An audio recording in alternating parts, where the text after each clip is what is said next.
Hello friends, അസ്സലാമു അലൈക്കും. അങ്ങനെ പറഞ്ഞ് നമ്മുടെ റമദാൻ ഇതവിടെ അവസാനിച്ചിരിക്കുകയാണ്. നാളെയാണ് മക്കളെ നമ്മുടെ ഈദ്. എനിക്കെന്താ പറയുക, നല്ല എക്സൈറ്റഡ് ആണ് ഗൈസ്. നമ്മുടെ പുതിയ ഡ്രസ്സൊക്കെ ഇട്ട് അറ്റ് സ്കൂൾ. സോ അങ്ങനെ അതൊക്കെ കഴിഞ്ഞ് നമ്മൾ എക്സാമിനൊക്കെ പോയിട്ടുണ്ടായിരുന്നു, മാത്സ് എക്സാമിന് കേട്ടോ.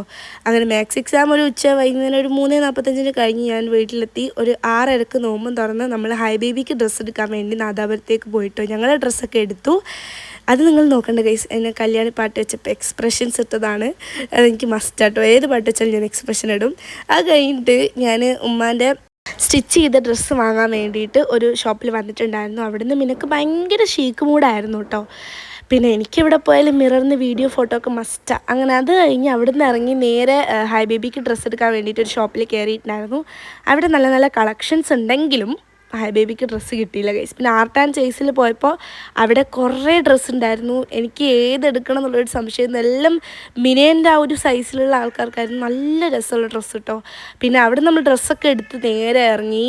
പിന്നെ നമ്മൾ വീട്ടിലേക്ക് പോകാമെന്ന് വിചാരിച്ചപ്പോൾ എൻ്റെ ഉമ്മാൻ്റെ അനിയത്തി വിളിച്ചിട്ട് പറഞ്ഞു, നമുക്ക് എല്ലാവർക്കും കൂടി പടക്കം പൊട്ടിക്കാം, വീട്ടിൽ പടക്കമൊക്കെ എത്തിക്കുന്നുണ്ട് എന്ന് പറഞ്ഞു. ഇത് കേട്ടപ്പോൾ എനിക്ക് ഭയങ്കര എക്സൈറ്റ്മെൻ്റ് ആയിരുന്നു. അങ്ങനെ പടക്കമൊക്കെ വന്ന് നമ്മൾ ഫുൾ പൊട്ടിക്കലായിരുന്നു ഗൈസ്. കുറേ ഡിഫറെൻറ്റ് ടൈപ്സ് ഓഫ് പടക്കങ്ങളുണ്ടായിരുന്നു. എനിക്കിതൊക്കെ കണ്ട് പേടിയാകുന്നുണ്ടായിരുന്നു കേട്ടോ. സോ നിങ്ങൾ പേടിക്കേണ്ട ആവശ്യമില്ല, നമ്മൾ അടിപൊളി ഈദ് വ്ളോഗുമായിട്ട് നാളെ വരുന്നുണ്ട്. So must വാച്ചാണ്. സോ അടുത്തൊരു അടിപൊളി വ്ളോഗുമായിട്ട് ഞാൻ വരുന്നതായിരിക്കും. അപ്പോൾ ഓക്കെ, ബൈ.